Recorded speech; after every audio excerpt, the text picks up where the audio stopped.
माजी आमदार आदरणीय सुरेश चव्हाण साहेब, आदरणीय शशिकांत चव्हाण साहेब, व्यासपीठावर उपस्थित असलेले सर्व सन्माननीय मान्यवर आणि मोठ्या संख्येने उपस्थित बंधुवान बरोबर. खरं तर हेलिकॉप्टरनं उतरायचं होतं पवन तलावावर, आमच्या सीओनी मला ठरवतात उतरवलं.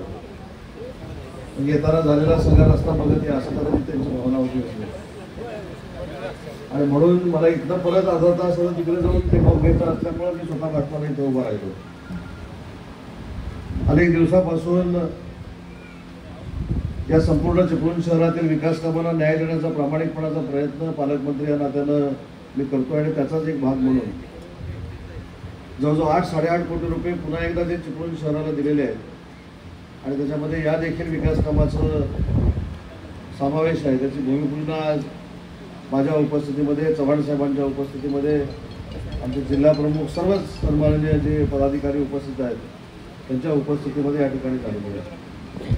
आपल्याला कल्पना आहे की पालकमंत्री या नात्याने जे जे काही आश्वासन मी चिपळूणकरांना दिलं ते प्रामाणिकपणानं पूर्ण करण्याचा प्रयत्न एकनाथ शिंदे साहेबांच्या नेतृत्वाखाली, देवेंद्रजींच्या नेतृत्वाखाली आणि अजितदादांच्या नेतृत्वाखाली मी केलेला आहे. चिपळूण शहराचा विकास असेल, चिपळूण तालुक्याचा विकास असेल, आपल्या नॅशनल हायवेचा विकास असेल, वारंवार सातत्यानं सगळ्यांनीच पाठपुरावा केला. पण आज नॅशनल हायवेवरनं येताना मला देखील समाधान वाटलं की या मे महिन्यापर्यंत आपला मुंबई गोवा हायवे हा पूर्ण होणार आहे, आणि त्याचं चित्र मला सावरण्यापासून पुढे येण्याचं बघायला मिळालं. आज महिला भगिनी मोठ्या संख्येनं आहेत. मला 2 मिनिटं फक्त बोलायचं आहे, पण आपल्या माहितीसाठी आणि आपल्या सन्मानासाठी जो निर्णय परवाच्या कॅबिनेटमध्ये माननीय एकनाथ शिंदे साहेबांनी घेतला तो म्हणजे मी आजपर्यंत म्हणजे काल रात्री 12 वाजेपर्यंत माझं संपूर्ण नाव हे उदय रवींद्र सामंत असं लावायचं. पण देशात महाराष्ट्र सरकार हे पहिलं सरकार आहे जे शिंदे साहेबांच्या नेतृत्वाखाली काम करतं. त्यांनी एक ऐतिहासिक निर्णय घेतला, आणि मुलाचं नाव लावत असताना वडिलांच्या नावाच्या अगोदर आईचं नाव असलं पाहिजे ही भूमिका महाराष्ट्र सरकारने घेतली. आणि माझं नाव काल रात्री 12 वाजल्यापासून विजय स्वरूपा रवींद्र सामंत असला. म्हणजे हा खरोखर आपल्या दृष्टीने सगळ्यांच्या दृष्टीनं ऐतिहासिक क्षण आहे की जेवढे वडील मुलाला वाढवण्यासाठी करत असतात तेवढंच आई करत असते. ठीक आहे, आम्ही बचत गटाला न्याय दिला, तुमचा रिव्हॉल्विंग फंड वाढवला, CRPचं मानधन वाढवलं, CRPला मोबाईल देण्याचा प्रयत्न केला, पण जगाच्या पाठीवर वडिलांच्या नावाच्या अगोदर मुलाचं नाव लावत असताना आईचं नाव लावलं पाहिजे हा ऐतिहासिक निर्णय घेताना मी त्या मंत्रिमंडळामध्ये होतो. त्याचा सार्थ अभिमान माझ्यासारख्या कार्यकर्त्याला आहे. आणि म्हणून महिला भगिनींना मला विनंती करायची, असे अनेक विकास कामं होत राहतील. रस्त्याची कामं होतील, पाखाड्यांची कामं होतील, नळपाणी योजनांची कामं होतील. मध्ये परवा कुठेतरी मी एका बातमीमध्ये वाचलं की आपल्याकडे ग्रॅव्हिटीची नळपाणी योजना जी आहे ही सरकार मंजूर करत नाही असं काही लोकांनी सांगितलं. मला असं वाटतं की अर्धवट माहितीच्या आधारावर कुणी आपले निर्णय घेऊ नये. माननीय एकनाथ शिंदे साहेबांनी सदानंद चव्हाण साहेब असतील, शेखर निकम साहेब असतील यांच्या पाठपुराव्यानंतर ती देखील 50 कोटी रुपयाची योजना मंजूर करण्याचा निर्णय घेतलेला आहे, आणि ती देखील योजना मंजूर होईल. पण त्याच्या अगोदर सीओ या ठिकाणी ते मला परवा भेटायला आले होते. मी सदानंद चव्हाण साहेबांना देखील फोन लावला होता. त्यांनी मला सांगितलं की 9.5 कोटी रुपये जर आपण दिले तर आटता पाण्याचा प्रश्न चिपळूणचा तात्पुरता यांना सुटू शकतो, म्हणून कुठचाही विचार न करता मी त्यांना सांगितलं की 3.5 कोटी रुपये तुमच्याकडे आहेत, तुम्ही टेंडर काढा. मार्च नंतर चिपळूण करण्याला लागणारे 6 कोटी रुपये हे मला DPCच्या फंडातून दिले जातील. टेंडर काढलं का? टेंडर देखील काढलेलं आहे. त्याच्यामुळे चिपळूणकरांना जे जे काही द्यायचं आहे विकासात्मक ती देण्याची सरकारची भूमिका आहे, आणि ते दिल्याशिवाय महाराष्ट्र शासन गप्प बसणार नाही. हा पुन्हा एकदा संदेश द्यायला मी या ठिकाणी आलेलो आहे. तुमच्या गाळाचा प्रश्न हा देखील ऐरणीवर होता, त्याला देखील पैसे मंजूर झालेले आहेत, परंतु दिलेले पैसे संपत नाहीत हे आमचं दुःख आहे. ते पहिले पैसे संपवा, तर कसेही संपवू नका, गाळ काढूनच संपवा. ते पैसे संपल्याशिवाय शासनानं पुन्हा पैसे द्यायचे नाही असा निर्णय घेतलेला असल्यामुळं ते देखील पैसे संपले पाहिजेत.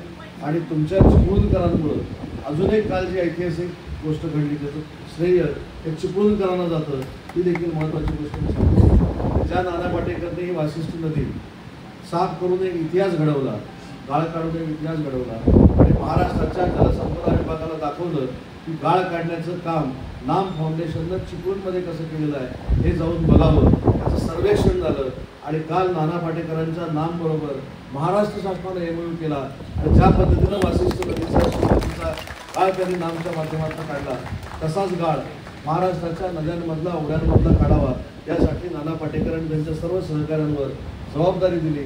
त्याचं खरं श्रेय चिपळूणकरांना जातं, उपोषणाला पण जातं.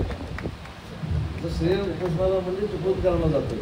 मगाशी कदाचित चिपळूणला येत असताना मला एक मेसेज वाचला की ब्ल्यू आणि रेड लाईनचं काय, त्याची पण चिंता करू नका.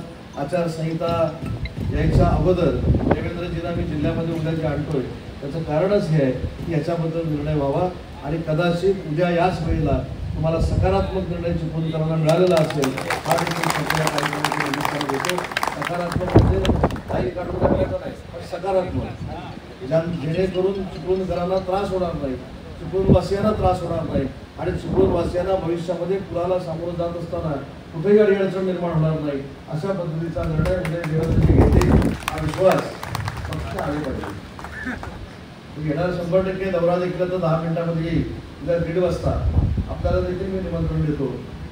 गेली कित्येक वर्ष आपल्या जिल्ह्यातल्या पोलिसांच्या घरांचा जो प्रश्न उलगडीत होता तो प्रश्न देवेंद्रजींनी एकनाथ शिंदे साहेबांनी मार्गी लावला आणि आपल्या पोलिसांच्या घरासाठी 160 कोटी रुपये जे मंजूर केलेले आहेत त्याचं टेंडर झालंय. त्याच्या भूमिपूजनाला उद्या देवेंद्रजी येत आहेत आणि तुम्हाला सगळ्यांना रत्नागिरीमध्ये आल्यानंतर जो त्रास व्हायचा एक ऑफिस इकडे एक ऑफिस इकडे एक ऑफिस इकडे त्याच्यामुळं उद्या महाराष्ट्रातल्या अशा एका सुंदर वास्तूचं आम्ही भूमिपूजन करतो 100 कोटी रुपये खर्च करून की महाराष्ट्र शासनाची 65 कार्यालय ही एकत्र रत्नागिरीला तुम्हाला आता सापडणाऱ्या प्रशासकीय भवनामध्ये एकदा तुम्ही लिफ्टचं बटन दाबलं 8 मजले वरखाली गेलं की सगळी कार्यालय तुम्हाला मिळणार आहे.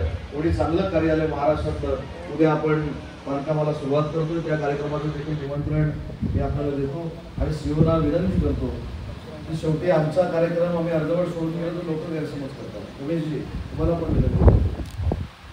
काही गोष्टी ह्या आमच्याकडे मी पण 1999 सालापासून राजकारणात आहे त्याच्यामुळे काही अडचणी आमच्या समोर जे असतात. मला 6 वाजता मुंबईला एका कार्यक्रमाला पोहोचायचं होतं आणि म्हणून मी आपल्याला सांगितलं होतं की चिपळूण शहरामध्ये जर मी उतरलो तर आहे त्याच्यापेक्षा जास्त वेळ मी चिपळूणकरांना देऊ शकतो. मी ज्यावेळी उतरलो मला कळायलाच नाही आलं की नक्की कुठं उतरलो. तुमच्या बेटावर उतरलो, चिपळूणमध्ये उतरलो की कुठं उतरलो. नंतर मला असं सांगण्यात आलं की सावर्ड्यापासून 17 किलोमीटर आत उतरतो. ठरव त्याला ती 17 मिनिटं पुढची 10 मिनिटं असं करून मला 4:45ला परत हेलिकॉप्टरमध्ये बसायचं आहे. ते इथं 4:30 वाजलेलं आहे. त्याच्यामुळे तुमच्या सगळ्यांची दिलगिरी व्यक्त करतो. मुंबईला जाऊन मला एक दुसरा कार्यक्रम असल्यामुळं सदानंद चव्हाण साहेबांना देखील बोलायचं होतं, सगळ्यांनाच बोलायचं होतं. त्यांची देखील दिलगिरी व्यक्त करतो. एका चांगल्या कार्यक्रमाला उपस्थित राहण्याची संधी सीओनी मला दिली त्याबद्दल त्यांचे देखील आभार मानतो. आणि मागच्या सीओनी या चिपळूणमध्ये अतिशय चांगलं काम केलं. त्याच पद्धतीची कामाची अपेक्षा तुमची असेल ना? होय, तसं काम आपण करावं म्हणजे त्यांच्यापेक्षा सिंगपेक्षा चांगला आदर्श तुम्ही चिपळूणमध्ये निर्माण करावा या शुभेच्छा देतो. माझा आदर सत्कार केला त्याबद्दल मनापासून धन्यवाद देतो आणि थांबतो. जय हिंद.